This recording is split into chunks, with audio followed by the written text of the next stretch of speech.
বিসমিল্লাহির রহমানির রহিম। আসসালামু আলাইকুম। কেমন আছেন বন্ধুরা? ফিরে আসলাম আজও একটি নতুন রেসিপি নিয়ে। তো আজ আমি করে দেখাবো সরিষা ইলিশ। তো সরিষা ইলিশটা আমি কিভাবে করি আজ আপনাদের সাথে আমি সেটাই শেয়ার করব। তো আসলে সরিষা ইলিশটা এক একজন এক এক রকম করে থাকে, আমি কিভাবে করছি সেটাই আপনাদের সাথে শেয়ার করব। চলুন দেখে আসি। তো প্রথমে আমি একটা মশলা তৈরি করে নিব। এর জন্য আমি 2 চা চামচ সরিষা দিয়ে দিলাম ব্লেন্ডারের জারে। তো আমি একসঙ্গে মশলাগুলো সব ব্লেন্ড করে নিব। এখানে দিয়ে দিলাম কয়েকটা কাঁচামরিচ।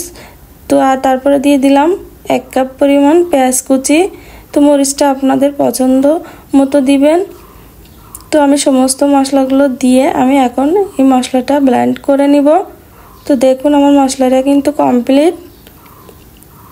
তো এই মশলাটা দিয়ে আমি এখন রান্না করব। তো চলুন চুলাতে চলে যায়। তো এখানে চুলাতে আমি প্যান বসিয়ে কিছুটা তেল দিয়ে দিয়েছি। আর এখানে আগে থেকে কেটে ধুয়ে পরিষ্কার করে রেখে আমি কিছু হলুদ লবণ মাখিয়ে রেখেছি মাছে। তো এখন তেলটা গরম হয়ে এসেছে। এখন আমি মাছের টুকরাগুলোকে আমি একটু হালকা করে ভেজে নিব।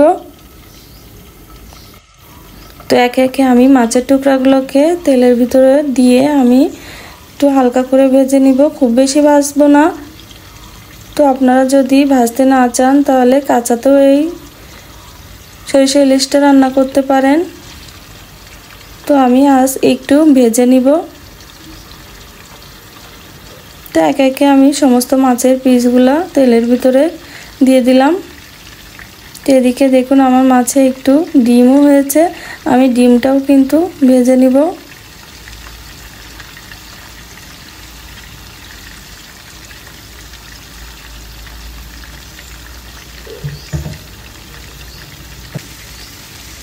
তারপরে আমার এপিঠ ভাজা হয়ে গেলে আমি 2 পিঠই সুন্দর করে হালকা করে ভেজে নিব। আমি একটু উল্টিয়ে দিব এখন। তো দেখুন আমার মাছটা কিন্তু 1 পিঠ ভাজা হয়ে গেছে। এখন আমি উল্টিয়ে পাল্টিয়ে আমি 2 পিঠই সুন্দর করে একই রকম করে ভেজে নিব। তারপরে মাছগুলো ভাজা শেষ। এখন আমি এক এক করে মাছগুলোকে উঠিয়ে নিব।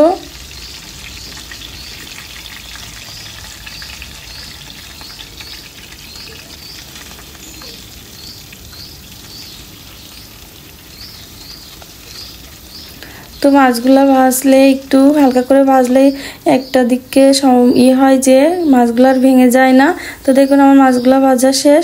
তো আমি এখন এই তেলের ভিতরে আগের থেকে যে মশলাটা করে রাখছিলাম এখন আমি ওই মশলাটা দিয়ে দিব। আর সরিষা ইলিশে কিন্তু খুব বেশি মশলা খাটে না। তো জাস্ট একটু পেঁয়াজ, সরিষা আর কাঁচামরিচ। তো আমি মশলাটা দিয়ে এখন সুন্দর করে একটু কষিয়ে নিব। আমি ওই একই তেলের ভিতরে আমি মশলাটা দিয়ে দিয়েছি। এখন আমি সুন্দর করে কষিয়ে নিব। তারপরে দিয়ে দিব স্বাদমতো লবণ, 1 চামচ হলুদের গুঁড়া দিয়ে আবার আমি মশলাটা কষিয়ে নিব।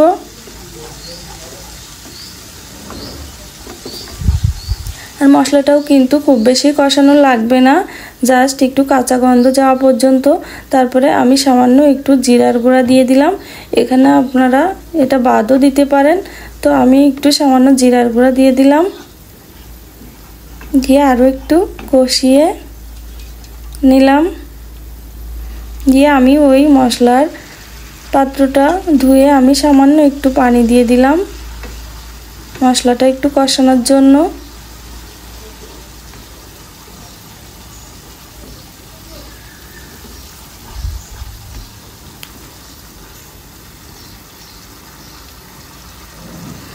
তো মশলাটা কষানো শেষ। এখন আমি ভেজে রাখা মাছের পিসগুলা দিয়ে দিলাম। দিয়ে আমি মশলার সঙ্গে মাছের পিসগুলা একটু মিশিয়ে নিব।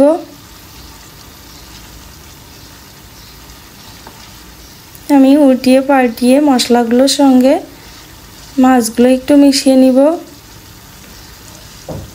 যেন সমস্ত মাছের গায়ে মশলাগুলো লেগে থাকে।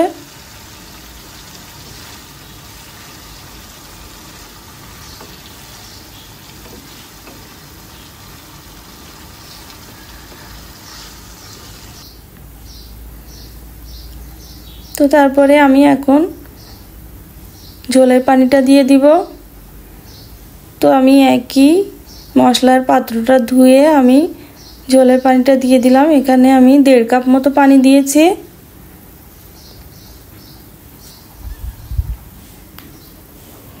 আর সরিষা ইলিশে কিন্তু একটু ঝোল রাখলেই বেশি ভালো লাগে। তো দেখুন আমার ঝোলে বলক চলে এসেছে। আমি এখন একটা ঢাকনা দিয়ে ঢেকে কিছুক্ষণ অপেক্ষা করব। তো কিছুক্ষণ পর দেখুন আমার ঝোলটা কিন্তু বলক চলে এসেছে। এখানে আমি কয়েকটা কাঁচামরিচ ফালি করে দিয়ে দিলাম। তো তারপরে আরেকটু নাড়া দিয়ে দিব আর আরেকটু সামান্য ঝোলটা কমিয়ে নিব। ঢাকনা দিয়ে ঢেকে আরও কিছুক্ষণ অপেক্ষা করব। তো দেখুন এই পর্যায়ে আমার ঝোলটা কিন্তু একটু শুকিয়ে এসেছে। তো আমি আর একটু নাড়া দিয়ে দেখুন এই পর্যায়ে আমার তেলটাও কিন্তু উপরে ভেসে উঠেছে। তো আমি আর ঝোলটা কমাবো না, এখন চুলার আঁচটা বন্ধ করে দিব। দেখুন আমার সরিষা ইলিশটার ফাইনাল লুক। তো এভাবে সরিষা ইলিশটা রান্না করলে কিন্তু অসাধারণ লাগে। আর আমার ভিডিওটি আপনাদের কাছে কেমন লাগে জানি না। আর আমি চেষ্টা করি সুন্দর সুন্দর রেসিপি আপনাদের সহজভাবে বোঝানোর। আর বন্ধুরা আমার ভিডিওটি যদি ভালো লাগে একটা লাইক শেয়ার করবেন। আর ইউটিউব থেকে দেখলে সাবস্ক্রাইব করতে ভুলবেন না। আর এমন সব মজার রেসিপি পেতে আমার পেজটিতে ফলো দিয়ে রাখবেন।